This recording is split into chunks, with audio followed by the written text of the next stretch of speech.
Bueno, mi nombre es Oliver Azuara, soy economista senior de la División de Mercados Laborales del BID. En esta sesión estamos presentando los resultados del Laboratorio de Ahorro para el Retiro, que es una iniciativa que hemos implementado durante los últimos 5 años con el objeto de buscar soluciones innovadoras para fomentar el ahorro para el retiro entre los trabajadores independientes y de bajos ingresos en esta región. Ya tuvimos oportunidad de ver nuestro video y bueno, quisiera yo decirles brevemente de qué se trata con esta introducción que tuvimos del video. ¿Por qué el laboratorio? El laboratorio nace como un problema de un problema en la región, ¿no? América Latina y el Caribe es la región que está envejeciendo rápidamente, de hecho la que está envejeciendo más rápidamente, en donde menos de la mitad de los trabajadores ahorra para su retiro. ¿Esto qué quiere decir? Pues en pocas palabras, en poco tiempo, muchos millones de personas entrarán en un estado de vulnerabilidad al alcanzar la edad del retiro y muy probablemente puedan incluso caer en la pobreza, ¿no? Es un hecho que se va a acentuar la desigualdad entre generaciones y dentro de una misma generación por el mal funcionamiento que han tenido los sistemas de protección social. En este escenario, lo más probable es que las pensiones que se otorgan de manera diferenciada jueguen un papel clave y por lo tanto busquemos incrementar el ahorro voluntario para que estas desigualdades entre generaciones sean las menos, ¿no? Esta situación es particularmente preocupante para los trabajadores independientes y de bajos ingresos, puesto que son muy intermitentes sus aportaciones a la seguridad social. Las personas trabajan fuera de la formalidad y no ven los beneficios de manera directa entre las aportaciones que se hacen y los beneficios que están recibiendo.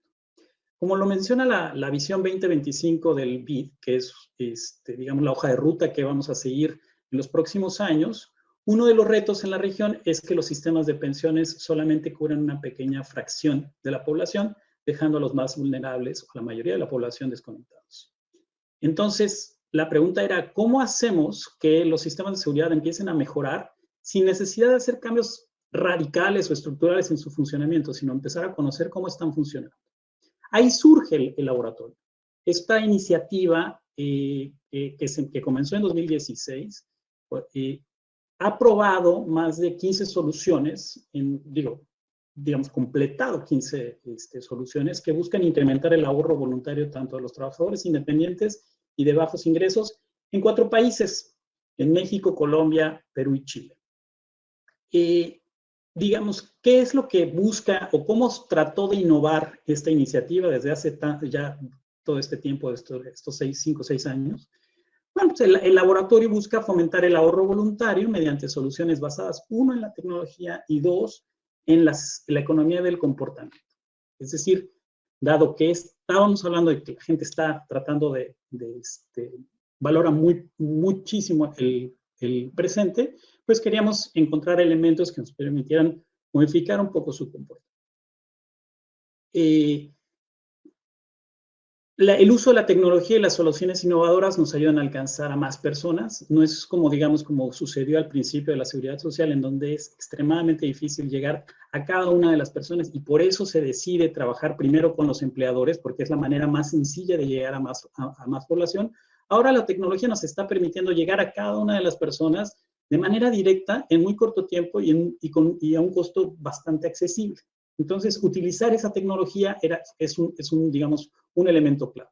Y por el otro lado, como les decía, la economía conductual ha sido importante, sobre todo el uso de recordatorios, la simplificación de accesos, digamos, los mensajes permanentes, la educación financiera, ¿no? Todo ello con el objeto de derribar las barreras conductuales que limitan el ahorro voluntario, como la procrastinación o la falta de atención.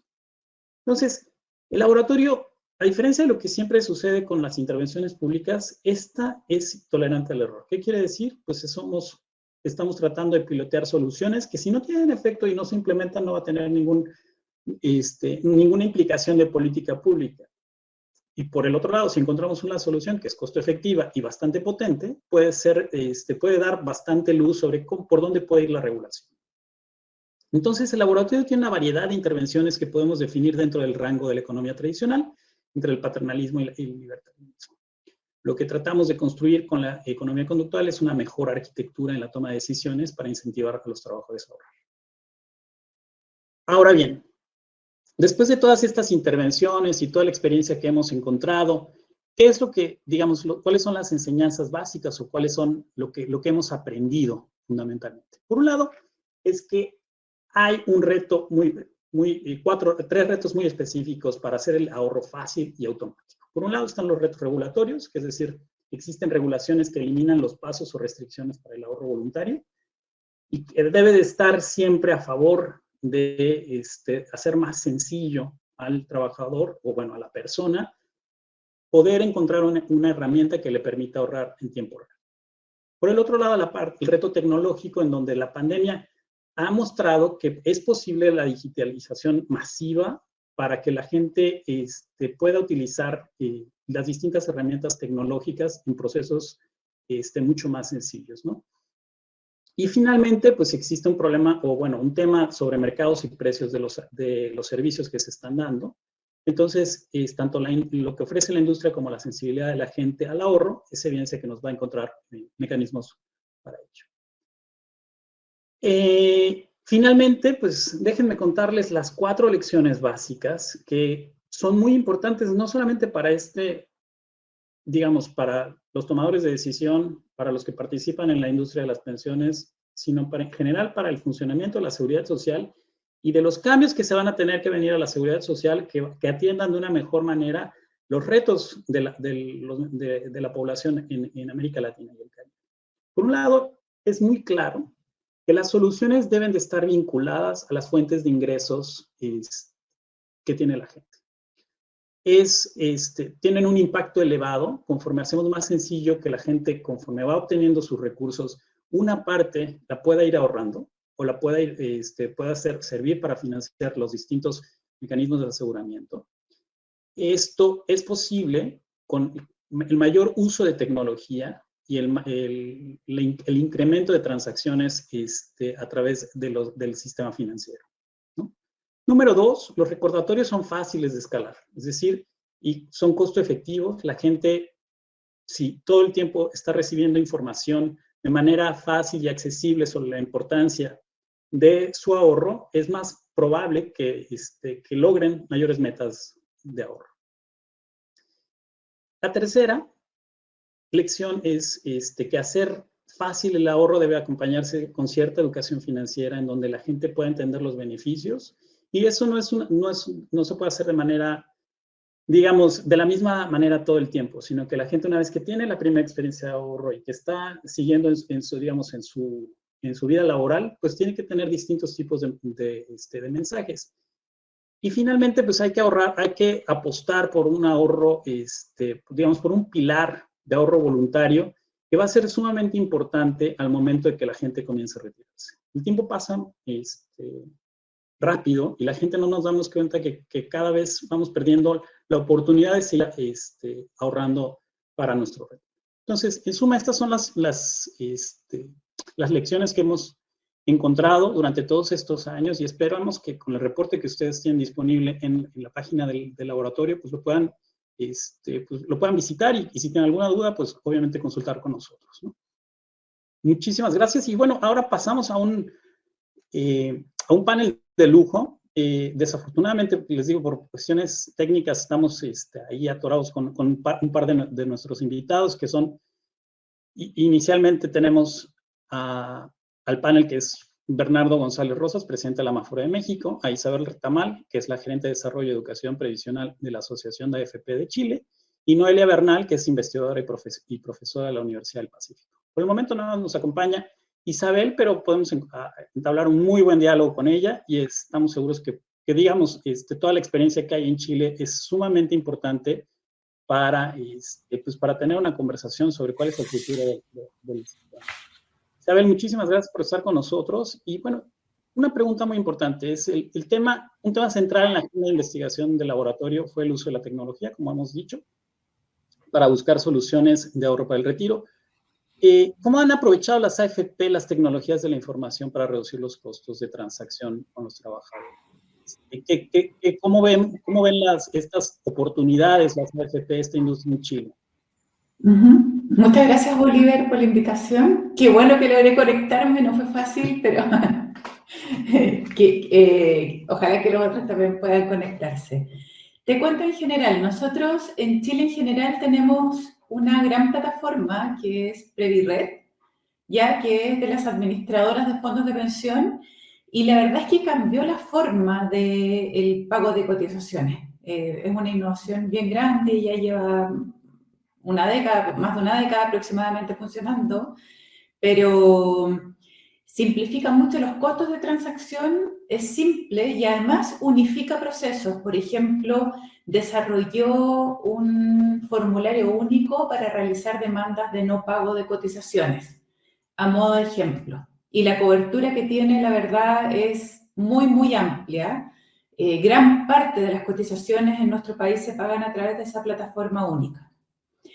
En lo que es ahorro voluntario, sabemos que es una gran deuda. En nuestro país tenemos una amplia cobertura de instrumentos, estamos hablando de más de un 80%, sin embargo, los montos de ahorro son muy, muy bajos. Y ahí yo diría que un aprendizaje es que en este tipo de prácticas lo importante es colaborar, que ahí las 6 administradoras que somos parte del gremio de las administradoras de fondos de pensiones tenemos iniciativas conjuntas. Una de esas iniciativas se llama Mis Beneficios AFP y que tiene hartas gracias, por decirlo de alguna forma. Lo primero que para ahorrar en un sistema y para el largo plazo necesitamos confiar. Entonces esta iniciativa cambia también la forma de vincularnos con los afiliados y pensionados a través de una plataforma de descuentos en comercios recurrentes que pueden impactar el bolsillo de las personas. Entonces, en esta cercanía hacia los afiliados se generan muchas formas de comunicación a través de las administradoras, comunicaciones recurrentes, cápsulas que incentivan el ahorro, newsletter también, en recordatorios de la importancia del ahorro recurrente, redes sociales, etcétera. Y esta instancia en específico vamos a lanzar, lo íbamos a lanzar ahora, pero esperamos, siendo bien transparente, esperamos pasar este periodo electoral que estamos viviendo nosotros. En enero vamos a lanzar el ahorro a través del consumo, donde por supuesto se incluyen las personas que no son cotizantes regulares, y la idea es que tú a través del consumo, el comercio también, la parte privada de nuestro país hace parte, reduciendo precios, y ese gap entre lo que menos te cobra el comercio, tú mantienes el precio, esa diferencia va automáticamente a tu cuenta de ahorro voluntario, con recordatorios, con una cuenta que te dice cuánto estás ahorrando, con la posibilidad de proponerte metas. Entonces, es una forma de acercar el ahorro voluntario recurrente que pueda cambiar este comportamiento de las personas, darse cuenta que peso a peso logramos planificar nuestro presupuesto familiar, logramos también el que elija destinarlo para el futuro.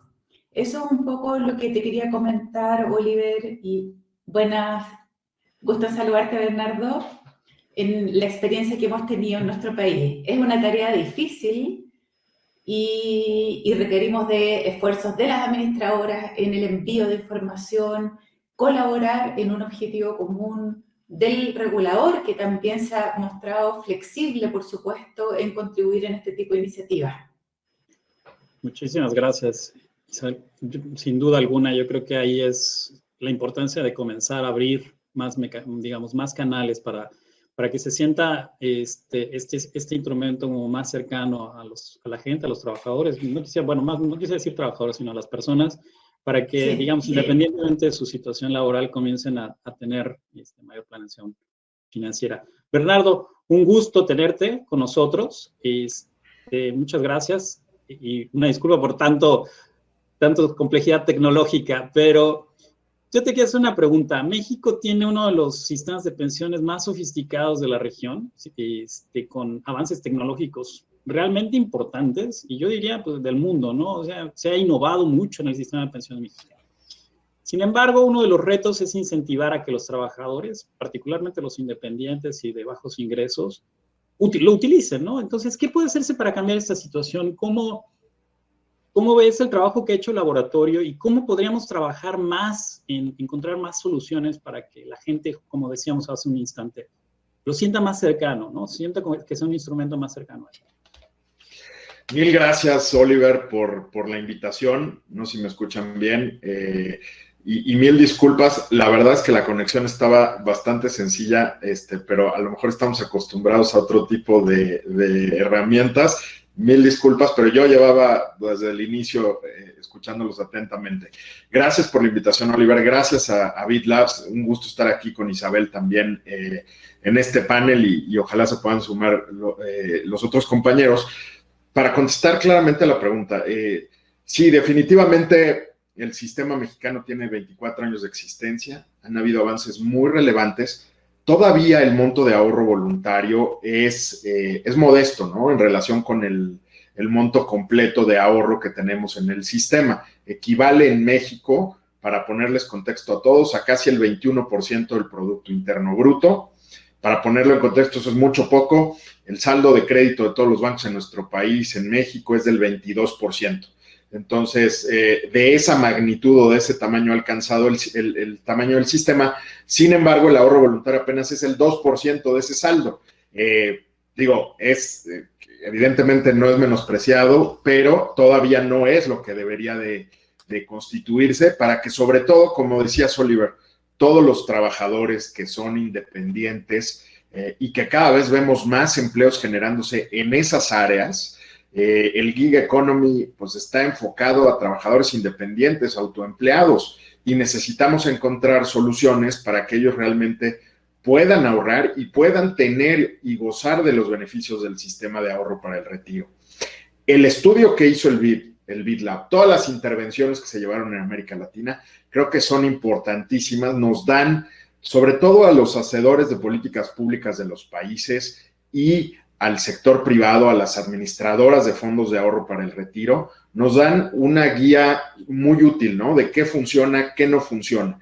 Nosotros creemos, Oliver, que es bien importante empezar con una cosa que parece obvia, pero que a veces omitimos en las intervenciones o omitimos en nuestro día a día. Y es que estamos muy enfocados en pedirle a la gente que ahorre más y que ahorre voluntario porque es bueno para ellos. Pero creo que tenemos que irnos un paso atrás en primero explicar qué somos las administradoras de fondos de ahorro para el retiro. Si tú no conoces bien a detalle cuál es el mandato, cuál es la responsabilidad, qué es lo que hace un administrador de fondos para el retiro para ti, pues difícilmente vas a confiarle tu dinero voluntario, ¿no? Más allá del que te obliga el gobierno a entregar, porque así están los sistemas. Entonces, es dar un paso antes y decir, oye, la principal labor de una Afore, por ejemplo, en México, de una AFP en Chile o en Colombia, es proteger tu dinero, invertirlo adecuadamente y multiplicarlo. Esa es la labor. No es pagar la pensión, no es que las contribuciones sean más altas, no es que tengas que tener menos semanas de cotización para poder tener una pensión, es que lo que tú tengas ahorrado se invierta bien y se multiplique. Y en eso, Oliver, hemos sido muy malos en el pasado para transmitirle a la gente los buenos resultados, ¿no? Yo te aseguro, Oliver, que no hay en México un instrumento que le pague mayor tasa de rendimiento, de retorno neto de comisiones, porque también todo este tema de las comisiones, híjole, cómo se ha politizado. Si tú ves el rendimiento neto que paga una Afore a los trabajadores, no hay otro instrumento financiero en México al que alguien tenga acceso desde $1. Entonces, ¿por qué la gente no está ahorrando si es el instrumento que más rendimiento paga? Más que los CETES, que el CETE directo, que la cuenta bancaria, que el pagaré bancario, incluso que la propia bolsa. Entonces, ¿por qué la gente no invierte? Pues un poco porque no saben qué hace la Afore, no tienen confianza y luego menos cuando de pronto escuchan a gente que la verdad con mucho desconocimiento dice, es que las Afores te roban, las Afores pierden el dinero. Eso no es cierto, lo hemos multiplicado por 2 todo lo que se ha ahorrado a lo largo del tiempo.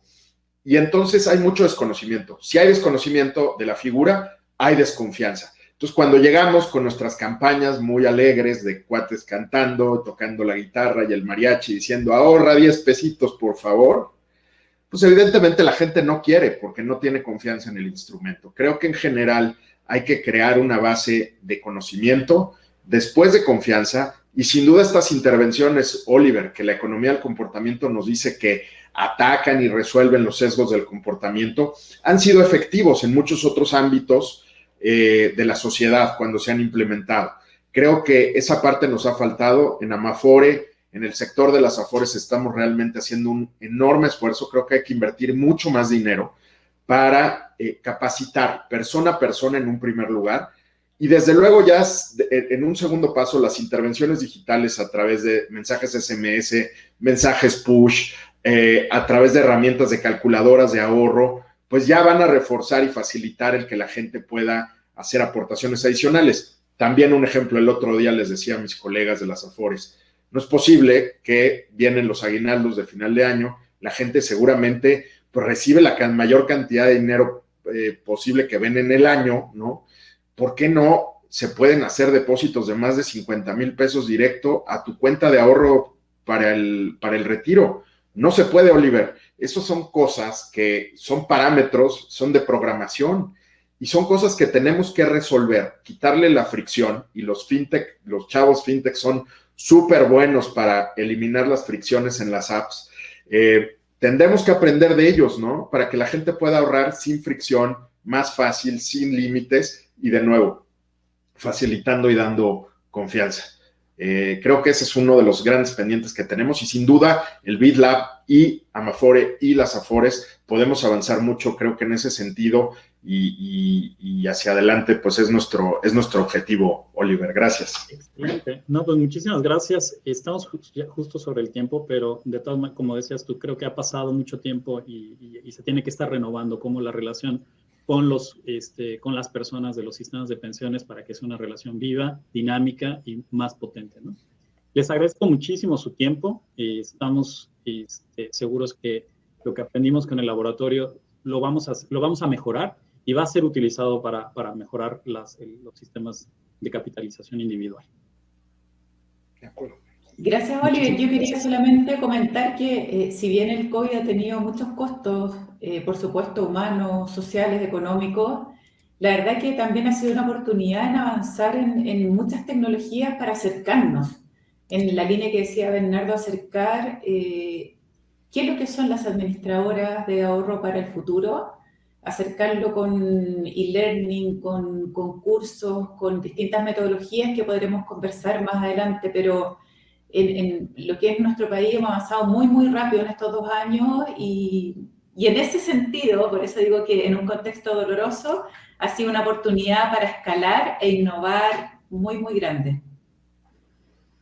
Listo. Estamos seguros. Muchísimas gracias y nos vemos pronto. Nos vemos pronto. Hasta luego. Saludos. Abrazo. Chao. Adiós.